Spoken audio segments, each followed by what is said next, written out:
Are you ready for Far Middle Time? It's that weekly dose of rational thought. This is your host, Nick Diolius, and it is good to be with you once again. Okay, we first aired this episode August 7th, and it's hot and humid across much of the nation. It's not exactly great running weather, but in places like Vancouver, British Columbia, it's nicer and more conducive to running. Now, where am I going with this? Well, the Far Middle research team did a little investigating back to 1954 on August 7th in Vancouver. And something historic happened there in the world of sport. More of an ABC-wide world of sports event, I would say. This one involving track and field. And it has lessons well beyond track and field. Even the elite entities, such as the Harvard Business Review, sees lessons about what we're about to dedicate and discuss beyond sports. For example, lessons to be applied in the world of business and in the field of innovation. On August 7th in 1954, there was a much anticipated race for the length of a mile between two competitors who had an amazing year running the mile leading up to that August and trying that year to complete the mile under the magical and then thought of unachievable goal of 4 minutes. Indeed, the Excalibur Sword in a Stone quest was to see if a human being could run the mile in under 4 minutes. And it wasn't but a few months prior to August 1954 that no one, let alone two runners in the same race, would ever be able to say they ran a mile in under 4 minutes. But 1954 proved all the experts and all the accepted thinking or wisdom wrong. The Brit Roger Bannister did it first, and he did it on the 6th of May in 1954 in the morning. He barely beat 4 minutes, coming in at a time of 3 minutes, 59 seconds and 0.4 of a second. And the Daily Telegraph at the time had described the sub 4 minute mile as sport's greatest goal. Recalling his burst of speed on the home stretch, Bannister said, "The earth seemed to move with me. I found a new source of power and beauty, a source I never knew existed." Yeah, the experts were proved wrong when Bannister made history in May of 54, and experts believed they knew the precise conditions under which the mark might be able to fall. They said it would have to be in perfect weather, 68 degrees and no wind, on a particular kind of track, hard, dry clay, and in front of a huge, boisterous crowd that would urge the runner on to be sort of able to post a best ever performance. But what actually happened? Bannister did it on a cold day, on a wet track, and at a small meet in Oxford, England, before a crowd of just a few thousand people. So not exactly the conditions either that the experts predicted would have to be there to even give a chance of breaking the mile in under 4 minutes. And that is so often the case, right, in the world records, in the world of sport. When you see sort of a threshold being broken, it leads to even higher levels of performance. So once Bannister proved that a human could in fact run a mile in under 4 minutes, it left the world stunned, and it helped shatter a collective mental barrier. Before you knew it, Australian John Landy, the other guy who's going to be in that famous August 7th race in Vancouver that we're going to get to, he bettered Bannister's May record the following month in June with a time of 3 minutes, 57.9 seconds. In the 3 years that followed that historic day in Oxford, a further 15 runners would go on to also perform the same feat of running a mile in under 4 minutes. So these two breaking the 4 minute barrier for the mile set the stage for that August race. Bannister and Landy head to head, the two men who broke the 4 minute barrier. Bannister first and Landy the world record holder at the time. Shaped up to be the race of the century, and it did not disappoint. Everybody was watching across the globe, millions on the new thing called TV. And here's how Sports Illustrated reported it back then by writer Paul O'Neill. Now, this isn't the Pittsburgh Alcoa and Treasury Secretary legend Paul O'Neill, a different Paul O'Neill. But anyway, here it goes. I'm going to read from his story. The art of running the mile consists, in essence, of reaching the threshold of unconsciousness at the instant of breasting the tape. It is not an easy process, even in a set-piece race against time, for the body rebels against such agonizing usage and must be disciplined by the spirit and the mind. It is infinitely more difficult in the atmosphere of competition, for then the runner must remain alert and cunning despite the fogs of fatigue and pain. His instinctive calculation of pace must encompass maneuver for position, and he must harbor strength to answer the moves of other men before expending his last reserves in the war of the home stretch. Few events in sport offer so ultimate a test of human courage and human will and human ability to dare and endure for the simple sake of struggle. Classically run, it is a heart-stirring, throat-tightening spectacle. But the world of track has never seen anything quite to equal the Mile of the Century, which England's Dr. Roger Gilbert Bannister won here last Saturday from Australia's world record holder, John Michael Landy. It will probably not see the like again for a long, long time. The duel of history's first 4-minute milers, high point of the quadrennial British Empire and Commonwealth Games, was the most widely heralded and universally contemplated match foot race of all time. 32,000 people jostled and screamed while it was run in Vancouver's new Empire Stadium. Millions followed it avidly by television. It was also the most ferociously contested of all mile events. Despite the necessity of jockeying on the early turns and of moving up in a field of 6 other good men, Bannister ran a blazing 3 minutes 58.8 seconds and Landy 3 minutes 59.6 seconds. Thus, for the first time, 2 men broke 4 minutes in the same race. Runners are truly tested only in races with their peers. When the 4-minute mile was taken out of the laboratory and tried on the battlefield, Landy was beaten man to man, and Roger Bannister reigned again as the giant of modern track. Boy, I'll tell you, constant listeners, I love reading vintage sports journalism, so much better than what we have today. I guess it might be true for a lot of journalism. Bannister and Landy have both pointed out that the crucial moment of the race, by the way, was the moment that Bannister decided to try to pass Landy. Landy looked over his left shoulder to gauge Bannister's position, and Bannister ran right past him on the right and never gave up the lead after that. Bannister won the race, but Landy still held the world record time, at least for the time being. So episode 168 is dedicated to that most famous of track and field races in Vancouver on this premier day back in 1954, when not one, but 2 men broke the mile in under 4 minutes when they raced head-to-head. I should also point out that Roger Bannister is Dr. Roger Bannister, as in neurosurgeon. On the 50th anniversary of running the mile in under 4 minutes for the first time, Bannister was interviewed by the BBC, and I thought this was interesting. At the conclusion of the interview, Bannister was asked whether he looked back on the sub-4-minute mile as the most important achievement of his life.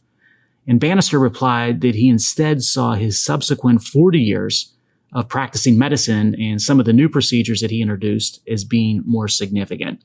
He is also Sir Roger Bannister, a truly accomplished individual. And his running of the mile made him quite famous. It shows, I guess, how specialization in life can pay off and how collective mindset and accepted consensus, they can shatter once an individual dares to challenge both. That's a lesson of our dedication that applies beyond competitive sport. One of the reasons why we spent a little bit of extra time on this dedication versus some prior dedications and episode spots. And it's why the Harvard Business Review and those types of entities and institutions across the globe, they study Bannister and the 4-minute mile quest. By the way, Haitham El Gharouch is the current men's record holder with his time of just over 3 minutes and 43 seconds, while Faith Kipyegon has the women's record of just over 4 minutes and 7 seconds for the mile, in case you were wondering how today's athlete built upon and exceeded Bannister and Landy's feat. Now let's make a connection to our next topic by contrasting the epic achievements and efforts of the milers coming to breaching the 4-minute mark and overcoming all those obstacles, what looked to be insurmountable odds to do the impossible and superhuman. Let's contrast that to the not so inspirational effort that we see across our federal government workforce these days. The federal bureaucracy as a workforce isn't exactly killing it or burning the midnight oil these days. In fact, the workforce is acting as if pandemic never ended. Came across data that led me to an opinion piece by Mark Fisher in the Washington Post, of all places, that did an excellent job summing up the current situation. When you compare it to what the expectations are for your job or how the real economy works, you might get upset after you hear this. So maybe that will serve as your trigger warning. Last August, 2023, that's 3.5 years after the pandemic sent millions of government workers home, President Biden's chief of staff told federal agencies to, using his term, aggressively execute a pivot back to in-person work. and largely nothing happened. So then this January, the same chief of staff at the White House emails the president's cabinet members, and in the email, he says agencies, again, using his words, are not where they need to be.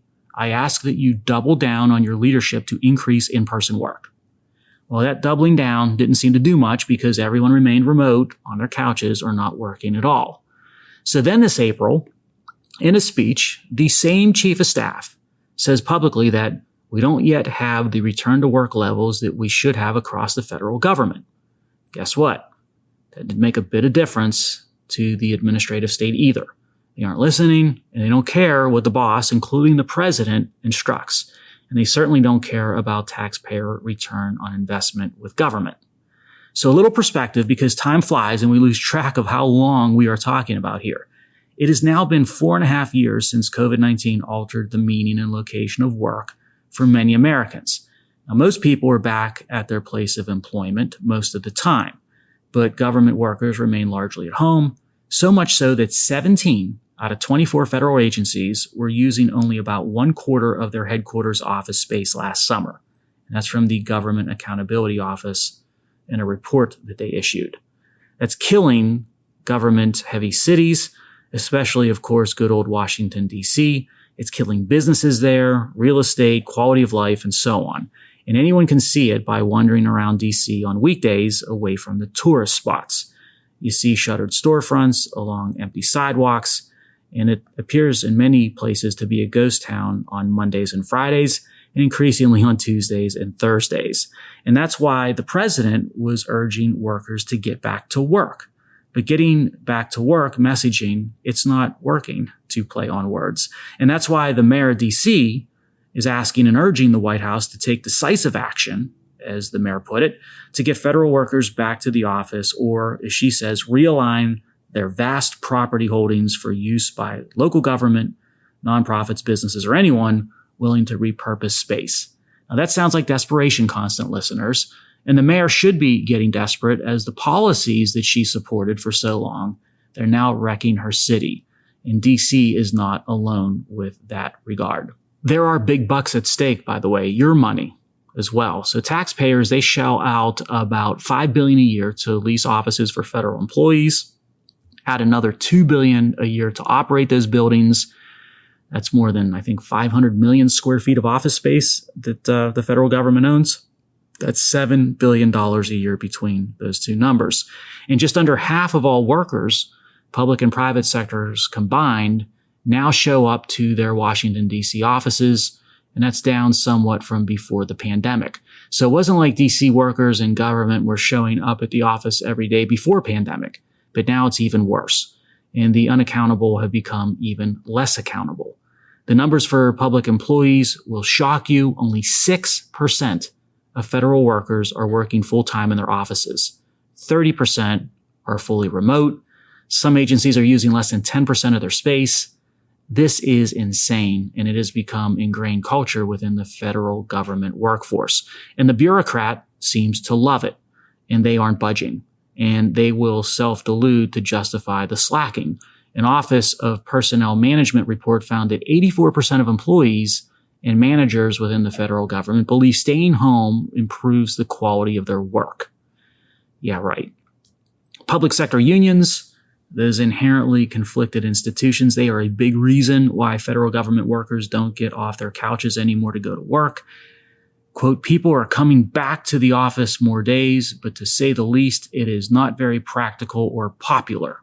That came from the policy director for a public union that represents federal workers, about 750,000 of them. They worked heroically through the pandemic. This policy director said, the idea that they have to go into the office is absurd. So listen to that again. They worked heroically through the pandemic. The idea that they have to go into the office is absurd. Worked heroically through pandemic. Didn't we all then, by that definition?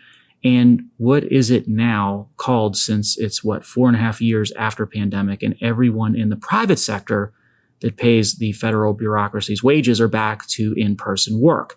How do you explain this to a plumber or a truck driver or an oil field worker or a nurse or a factory worker, aka a taxpayer? And the idea of having government workers show up at the office to their job is absurd. Really? That's accountable government for you, I suppose, in 2024. Now, outrage about the workers' absence, it's starting to grow. You got two rational moderates in the Senate. How about that term? Rational moderates in the Senate. The way I defined it means it probably limits the choices down to a handful these days. But anyway, Senators Romney and Manchin sponsored a proposed law forcing bureaucrats to return to work. It's called the Back to Work Act. And get this, it would require feds to be in person at least 60% of the time. Yeah, we reached the point where Congress's attempt to inject accountability into the federal workforce to address chronic absenteeism and not showing up, it aims to get them into the office 60% of the time. OMG, are things broken in D.C. or what? The Biden administration continues to flop and flail at what has become a big optical headache. The chief of staff that I mentioned is starting to sound like a corporate HR head by now saying working in person is vital to build a strong culture and boosting productivity and training new employees. Yada, yada, yada. Yes, that's all true, but what do you do when the workforce refuses to show up and work for years? And let me remind everyone that President Biden promised in his 2022 State of the Union address, that's 2022, not 2024, that, using his words, the vast majority of federal workers will once again work in person. Now, movement toward that goal remains glacial. Now, check that, movement on it is non-existent. Even glaciers move. Public unions, they call the shots, and they aren't budging. Agencies have proposed boosting in-person attendance to anywhere from 2 days a week to 4 days a week, but some have cut their proposed minimums in response to union objections. Again, the public unions call the shots, not the president, not the cabinet, not Congress, and certainly not the taxpayer. And I suspect, as does Mr. Fisher in his op-ed, that the federal government bureaucracy management agrees with the public union bosses. They don't want to work either and are happy, likely happy at least, to sit at home and do that remote thing. Everyone in the bureaucracy wins with a perpetually fully paid sabbatical, while the taxpayer, aka the customer, gets you-know-what. Remote work and not working are now cultural and ingrained within the federal bureaucracy. And before someone objects, let's be adults and accept there's going to be a not insignificant portion of the federal bureaucracy that isn't working at all under this perpetually remote charade. And this isn't just happening in D.C., it's happening everywhere the federal government tentacles reach, which is every major American city, every state, and every region. Unaccountable, absent, apathetic. No way to go about life or career or customer service, constant listeners. Now, Ronald Reagan once quipped that the scariest words known to humans is when someone shows up at your door and says, "We're from the government and we are here to help." Might not need to worry about that anymore. Just don't answer your Zoom. But we do need to worry about what the bureaucratic state does in its limited work week and from home or working remotely wherever they're logging in at, because that's going to be the subject of our next connection, which is the impact of the administrative state these days. More people are picking up on what is being tagged as either regulation by strangulation or strangulation by regulation, depending on which word you prefer to put first. And it's pretty amazing that this is being done with most federal workers not even showing up at the office. In fact, it's scary. Now, how scary? Consider 4 recent climate change policy rules issued by the administrative state under President Biden. That's what Robert Bryce did recently on one of his excellent energy posts. And once I read that post, I almost didn't believe it at first. I had to check for myself, going back to the Federal Register to believe what I was reading. And it was shocking, I tell you. So check this out. So there are just 4 rules that we're going to talk about. And this is just in the arena of tackling climate change when it comes to government regulation. So this is only a small subset of the whole of government these days. And none of these 4 rules that we're going to cover have explicit backing by statute that would have been passed by Congress, which is looking to be more and more unconstitutional now that the United States Supreme Court overturned one of the worst and most damaging decisions ever with what is known as the Chevron deference. But more on that in a minute. The total number of words in those 4 climate regs is, take a guess. Now, for context, before you put your guess in, a podcast episode of The Far Middle which runs about 25 minutes. It's just under typically 4,000 words. And a book is, say, about 100,000 words. So how many words do you suppose are in those 4 climate regulations? The answer? 1.3 million. That's equivalent to about 13 books. And the 4 rules are spread across 3 government agencies. The first one saw earlier this year the Securities and Exchange Commission, the SEC, issue a rule that it claims will, using its words, enhance and standardize climate-related disclosures by public companies and in public offerings. The final rules reflect the Commission's efforts to respond to investors' demand for more consistent, comparable, and reliable information about the financial effects of climate-related risks on a registrant's operations. That's how the SEC put it. Now, the rule covers nearly 900 pages, has almost 300,000 words to it, which is about 3 books. Yeah, nice and light and straightforward. Going to create all kinds of transparency for investors, I'm sure. Then in mid-April, the EPA comes along. It issues a rule on tailpipe emissions from automobiles, which is, in practice, we've talked about this on prior episodes, a backdoor mandate for electric vehicles, EVs. Now, this rule runs over 350 pages in the Federal Register. Total word count approaching 400,000, which is about 4 books. And the EPA wasn't done with its regulatory onslaught because the very next month, in early May, the EPA rule on emissions from power plants that comes out and it sprawls at over 250 plus pages in the Federal Register. It contains over 300,000 words, 3 books, give or take there.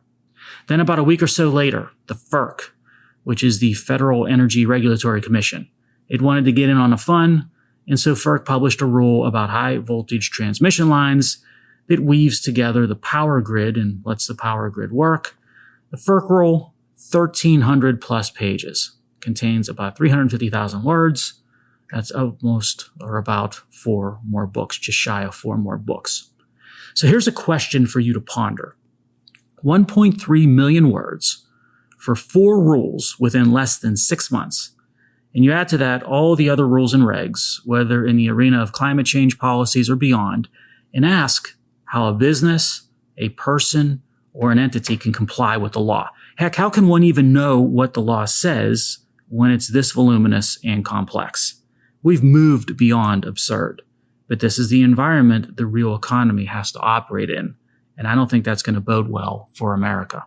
Fortunately, things may be changing with the sprawling administrative state. I mentioned the Supreme Court's overturning of its prior Chevron deference. Might be the biggest decision to benefit everyday Americans from the court in decades. And here's how a major law firm summed up the court's overturning and correcting from the flawed Chevron deference doctrine. The decision is a landmark holding of administrative law that will recalibrate the balance of power between agencies and courts. Its implications will likely be felt across virtually every federal agency. Yeah, I like that summation, and God willing, every American, I dare say. Now let's conclude this episode with a nice connection that ties in our prior ones. We premiered on August 7th for this episode. We had a sports dedication involving 2 runners pushing each other onto greater feats. We discussed federal workers mailing it in and how not showing up in person to work hurts productivity and hurts creativity. And then we pivoted to how 4 massively complex administrative state regs were thrown upon doers and value creators in a few short months' time. Now those themes, August 7, collaboration between greats in their field, how in-person work creates the spark, the magic of innovation, and what can be done in a short period of time. I think I've got a fitting closing connection, constant listeners, and it is a thing of beauty. It's a song, and the title of the song is If Not For You.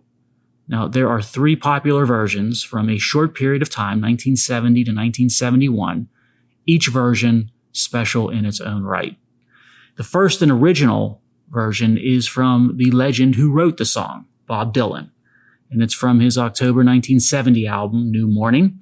It is a love song to Dylan's first wife, Sarah Dillon, and Dylan also recorded the song with George Harrison soon after the breakup of the Beatles. There's a version that the 2 of them performed in the studio. And that session of George Harrison and Bob Dylan working together, that attracted a lot of speculation in the music press at the time. And as an aside, guess who was the session bass player alongside Dylan and Harrison? Charlie Daniels. How about that? Now, speaking of George Harrison, in November of 1970, that's 1 month after the release of Dylan's album that had the original song, George Harrison released a version of If Not For You on his outstanding triple album, All Things Must Pass. And that's probably my favorite version of the three, but I do love all three versions. And speaking of three versions, the third version was the other well-known cover of Dylan's song, and this one was by Olivia Newton-John in 1971, using Harrison's arrangement for the most part of the song. Newton-John's outstanding version became her first hit single, and it peaked at the top of the easy listening charts on August 7th in the year 1971.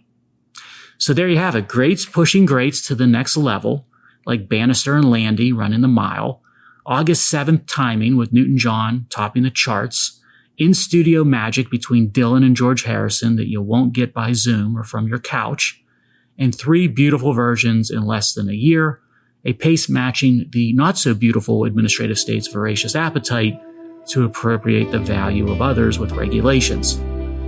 Nice way to close a fun episode. We will talk in a week. Until then, you stay connected to that far middle.